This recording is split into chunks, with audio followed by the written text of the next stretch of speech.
Bienvenue dans le podcast AWS en français, enregistré à Las Vegas pendant re:Invent 2023. AWS re:Invent, c'est la conférence client d'AWS pendant laquelle nous faisons globalement toutes les annonces des nouveaux services, des nouvelles fonctionnalités. Et puis un peu, c'est la conférence qui donne un peu le ton pour l'année à venir. 12e édition, je crois que tu vas y revenir. Laurent Garcia, bonjour, mon invité aujourd'hui.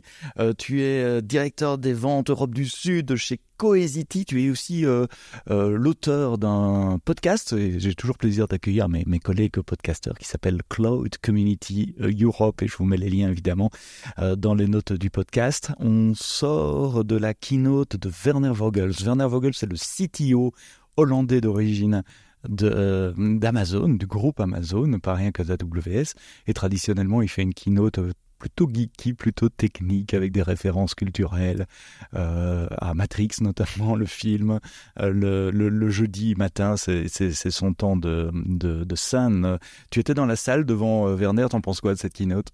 Ah bah écoute Sébastien, elle était très très rythmée, c'est ce que j'attendais. Je pense que tout le monde était vraiment on fire, on va dire ça comme ça. En tout cas, c'était vraiment une super keynote pour commencer la 4e journée. Ça fait déjà 4 jours qu'on est là, il y a eu beaucoup d'annonces. Je pense que tu vas y revenir un peu plus tard. Et le ton général, le thème de la keynote, c'était quoi cette année ? Alors, il y avait 2 thèmes majeurs. Le premier, c'était tout ce qui était autour de la gestion des coûts et de l'éco-responsabilité. Donc, notamment, aujourd'hui, avec les phénomènes qu'on peut avoir en termes de géopolitique, en termes de gestion financière. Voilà, c'était deux sujets majeurs.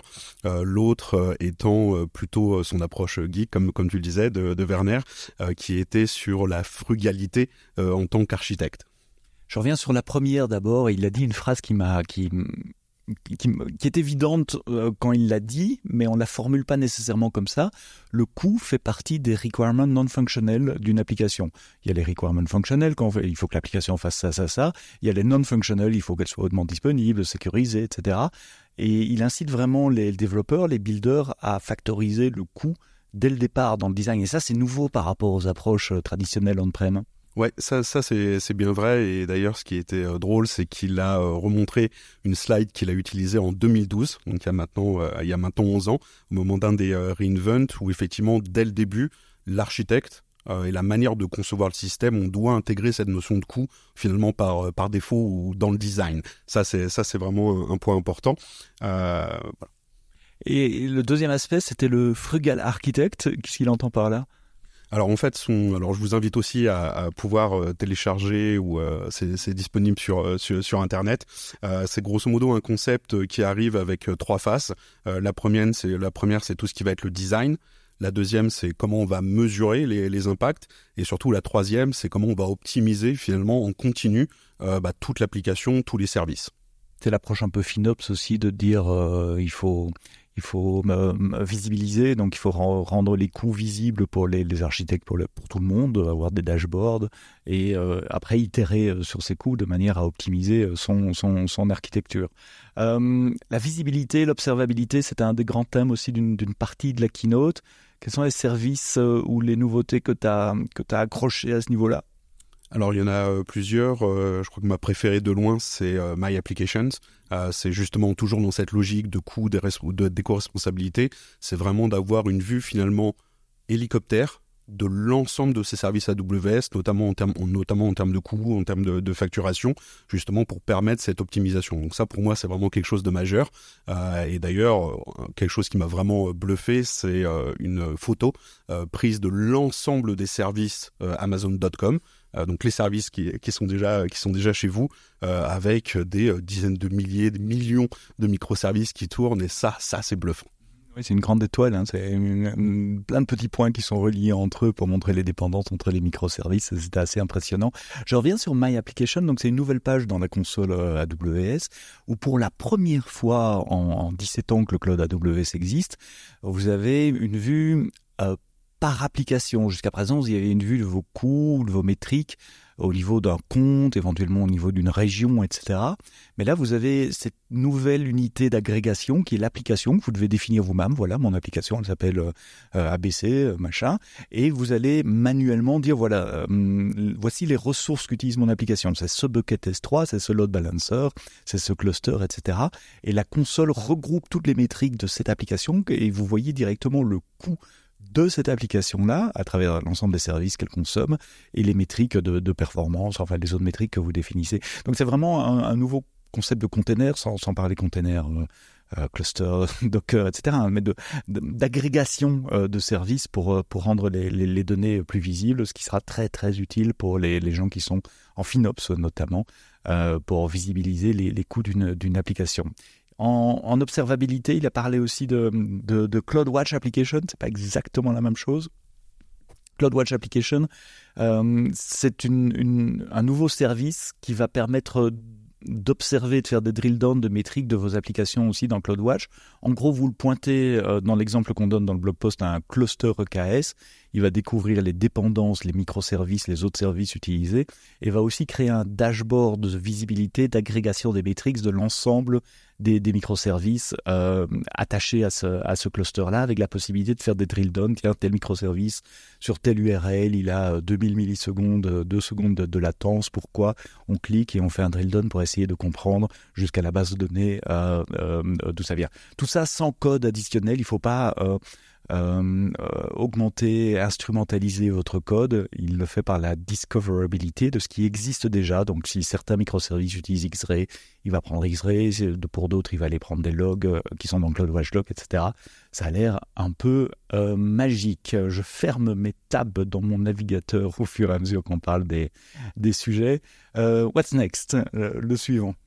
En termes de sujets, ça c'est un des messages principaux envoyés par Werner, c'était effectivement, en tant que développeur, c'est aussi travailler pour le business ou avec le business. Ça, c'était quelque chose d'assez majeur, avec notamment, encore une fois, toute une gestion de le coût pour construire la plateforme et le coût pour l'opérer. Donc ça c'est aussi un point important et c'est pour ça que My Application dans notre cas répond parfaitement à ces attentes. Dans les autres sujets, donc bien sûr, il a parlé aussi d'IA générative. Voilà, sans surprise, sans surprise. Donc ça c'est un point majeur, notamment en reprenant une référence à Alan Turing en 1950, qui déjà pensait, comment est-ce que la machine peut penser par elle-même, et aujourd'hui on y est. Mais finalement le point c'était de traiter donc de tous les sujets autour du machine learning, du deep learning. Donc des choses qu'on fait déjà tous ensemble maintenant depuis quelques années, mais finalement surtout de manière concrète. Qu'est-ce que ça peut apporter de bien à l'humanité? L'idée, c'est qu'on a la technologie, maintenant, c'est à nous de s'en servir. Et un bon exemple, c'était l'association Thorn, donc une association qui développe des technologies pour, on va dire, scanner des images d'enfants qui pourraient être abusés sexuellement. Donc c'est un sujet qui est pas très marrant à traiter, mais en tout cas voilà, eux ont développé, donc s'appuie sur les services AWS. D'ailleurs, ils viennent de mettre en place sur la marketplace effectivement une application pour justement pour développer soi-même ce type de service. Et l'idée effectivement, c'est d'automatiser un process de détection. Par exemple, ils disaient que je crois que c'était aux États-Unis, ils recevaient 88 millions de photos par an. Et si on passait même 1 seconde par photo, il faudrait 3 ans manuellement pour justement scanner ces images-là. Donc c'est là où un bon exemple sur l'intelligence artificielle qui fait vraiment la différence. C'est important aussi, et c'est un thème qui était abordé hier également dans la keynote de Swami, de montrer des exemples d'utilisation d'intelligence artificielle générative pour le bien, positive, parce que c'est vrai que la presse, est souvent plutôt la presse généraliste, est très alarmiste, et vous avez lu des tas de choses aussi, ça va tuer tous les jobs, etc. Mais ça sert à faire pas mal de choses. Hier, l'exemple dans la keynote de Swami, c'était l'analyse d'images de radio pour détecter des cancers, et c'est exactement la même chose que pour les images pédopornographiques. Il y a une telle quantité d'images analysées que si c'était un humain qui devait le faire à chaque fois, ça prendrait trop de temps. Et souvent, ces systèmes sont plus performants aussi que l'humain. Ça ne veut pas dire que ça remplace l'humain, mais ça permet d'appeler l'humain quand il faut regarder quelque chose qui est potentiellement suspect, que ce soit un concert ou des images pédopornographiques. Et ce sont deux exemples très concrets qui peuvent améliorer le quotidien, la santé ou le bien-être des enfants. Et je crois que c'est effectivement important de parler de ça. D'un niveau un tout petit peu plus technique, je descends dans des annonces qu'il a fait autour de Visual Studio Code. C'est marrant. Il y a deux annonces non relatées, non liées, mais qui toutes les deux traitent de Visual Studio Code. Une, c'est une nouvelle version, on pourrait dire un revamp complet d'Amazon SageMaker Studio. Donc SageMaker, vous savez, c'est cette plateforme qui permet aux data scientists d'entraîner des modèles, de les déployer, de les évaluer, toute le lifestyle, le DevOps, le MLOps, c'est dans SageMaker. Et une des parties de SageMaker, c'est Studio, donc c'est cette interface graphique qui permet de manipuler ces modèles et ces données. Elle a été entièrement recodée sur base de Visual Studio Code open source. Ça peut s'intégrer directement dans l'interface web de Visual Studio Code open source. Vous pouvez lancer votre code editor, lancer vos notebooks Jupyter directement à partir de là. C'est ma collègue Ange, comme d'habitude quand il s'agit de SageMaker ou Bedrock, c'est ma collègue Ange qui a écrit le blog post et je vous mets les liens dans les notes du podcast. Et puis on a trouvé du Visual Studio Code dans une autre annonce que Werner a fait également, qui concerne AWS Application Composer. Composer, c'est un service qu'on a lancé l'année passée, qui permet de créer des applications serverless, des architectures serverless par drag and drop. C'est un service graphique où typiquement à gauche, vous avez la palette de tous les services, DynamoDB, Step Function, Lambda, etc. Vous faites du drag and drop pour les mettre sur votre espace de travail. Vous les reliez entre vous. À droite, il y a des propriétés et ça génère du code YAML, CloudFormation qu'on peut déployer. Ça existait déjà. Ce qui est nouveau, c'est que avant, ça s'utilisait uniquement dans la console web. Maintenant, c'est un plugin Visual Studio Code aussi. Donc, je peux faire exactement la même chose directement dans Visual Studio Code. Évidemment, si à un moment, je veux reprendre le travail dans la console, c'est parfaitement synchronisé et je continue dans la console. Mais vous pouvez maintenant utiliser Application Composer directement dans Visual Studio Code avec ce plugin. J'en ai encore deux, mais je te repasse la parole avant. Non, je continue. Les deux autres. Inspector. Amazon Inspector, c'est un service qui a déjà quelques années qui permet de scanner des instances EC2, des lambda à froid, c'est-à-dire il regarde l'image disque, c'est pas au runtime, c'est un service d'inspection du disque pour voir s'il n'y a pas des risques de sécurité. Dans les lambda, ça regarde votre code pour voir si vous n'avez pas fait des choses un peu stupides comme hardcoder un mot de passe ou une secret access key par exemple. Sur EC2, ça regarde les dépendances. Est-ce que vous avez bien patché l'OS? Est-ce que si vous avez une application Node, est-ce que tous les packages sont bien à jour, etc. Donc 3 nouveautés sur Inspector. Quand il scanne vos lambda, maintenant, il vous dit en langage naturel pourquoi vous avez fait une bêtise et c'est quoi la bêtise. Il dit pas juste le numéro de ligne, vraiment toute une explication et un petit graphique tout qui montre ce qu'il faut changer. Ça utilise de l'intelligence artificielle générative, évidemment. Inspector aussi permet maintenant de scanner les instances C2 sans devoir déployer un agent, parce que ça avait l'air simple de déployer un agent, il suffit de le mettre et puis voilà. Ben non, parce que quand on a des milliers d'instances C2, il faut s'assurer que cet agent tourne, qu'il a les bonnes permissions, etc. Et s'il ne le fait pas, vous laissez des portes, vous augmentez un peu la surface d'attaque possible, vous laissez des trous potentiels dans votre architecture. Donc maintenant, il y a moyen de scanner vos instances C2 sans devoir installer un agent dedans, ce qui est un peu magique.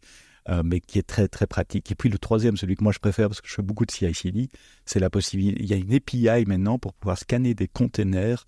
Alors scanner des containers, il pouvait déjà le faire, mais il fallait pointer vers un repo. Et quand le container est dans le repo de container, je veux dire c'est trop tard. Il est déjà exploitable, il est déjà buildé. Ici maintenant, il y a une API qui permet de scanner vos containers au moment où vous les construisez. Donc essayez d'attraper les erreurs plus tôt. Et s'il y a des problèmes de sécurité, on bloque le pipeline de CI/CD. Et le container n'est jamais publié. Alors, soit vous utilisez l'API bas niveau, à la mano vous-même, vous le codez et implémentez des shell scripts, soit on fournit des plugins pour des orchestrateurs de CI/CD bien connus. Jenkins aujourd'hui et JetBrains, et l'équipe service m'a dit qu'il y en aura d'autres après. Je ne peux pas vous donner des noms ni des dates, mais pour le moment, on commence par Jenkins et JetBrains. Ça, c'était sur Amazon Inspector. Et j'en ai un dernier avant de te repasser. Deux derniers avant de te repasser la main pour le mot de la fin. Si vous faites du Generative AI, il y a maintenant des constructs CDK. Vous savez, CDK, c'est ce qui permet de générer des templates CloudFormation à partir d'un langage de programmation, Python, TypeScript, etc. Et les constructs, ce sont des des objets de plus haut niveau qui assemblent plusieurs services déjà de manière à ce qu'on n'ait pas à combiner tout ça en bas niveau. Il y a maintenant des constructs pour parler à Bedrock, pour faire des chats, pour faire du résumé de texte par exemple. Et c'est un lien GitHub pour cette librairie. Et le dernier, il n'a pas été mentionné dans la keynote de Werner, mais le blog a été publié un quart d'heure après. Est-ce que Werner l'a oublié? Je ne sais pas. C'est la possibilité d'enlever tout le trafic de votre application d'une availability zone si nous, on détecte qu'il y a un problème dans l'availability zone.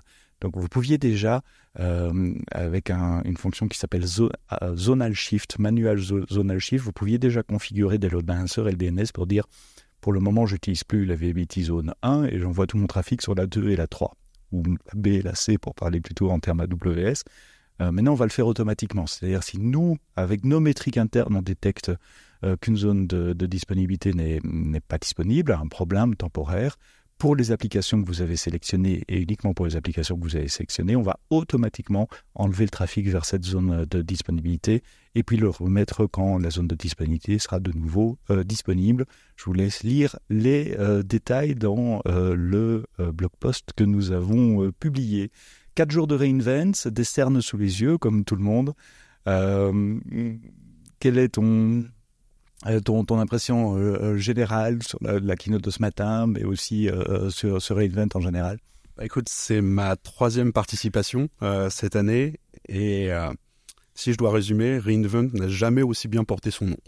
Ça, c'est ce qui m'a vraiment marqué sur toutes les keynotes, toutes les sessions auxquelles j'ai pu participer. Je pense que ce week-end, notamment, je vais pas mal m'amuser avec Amazon Q. Ça, c'est un point important. C'est pour ça qu'également, d'un point de vue Cohesity, on a annoncé effectivement un partenariat avec Amazon sur Bedrock pour intégrer effectivement ce type de solution dans notre interface, donc avec un modèle de LLM intégré. Donc ça, c'est vraiment un sujet important. Et puis, écoute, un reInvent, comme par habitude, c'est effectivement beaucoup de travail, c'est peu d'heures de sommeil. Mais en tout cas, voilà, j'aurai plaisir de revenir l'année prochaine et puis de continuer. Il nous reste encore demain. C'est pas totalement fini encore. Ouais, il y aura peut-être encore quelques annonces demain. Il n'y a plus de keynote demain, donc normalement les grandes annonces, c'est terminé. Merci aussi à Walid Larabi, qui est Cloud Engineer spécialiste chez Dassault Systèmes, qui a pris beaucoup de notes pendant la keynote, qui a publié ça sur un blog post et qui me l'a envoyé une demi-heure avant qu'on enregistre ce podcast. C'est très utile aussi pour avoir un point de vue différent et une autre perspective sur la keynote de Werner. Donc merci Walid d'avoir fait ça. Je mets le lien vers ton blog post dans les notes du podcast également. Et puis demain, on se retrouve avec le 5e et dernier debrief de reInvent. Ça sera avec ma collègue Tiffany Souter et on reviendra un peu sur l'ensemble des annonces de la semaine. C'est un espèce de résumé des 5 autres récaps que vous trouverez demain matin dans vos bonnes applications de podcast. Rendez-vous demain. Merci d'avoir écouté ce podcast en français jusqu'au bout. Et d'ici là, quoi que vous codiez, codez-le bien.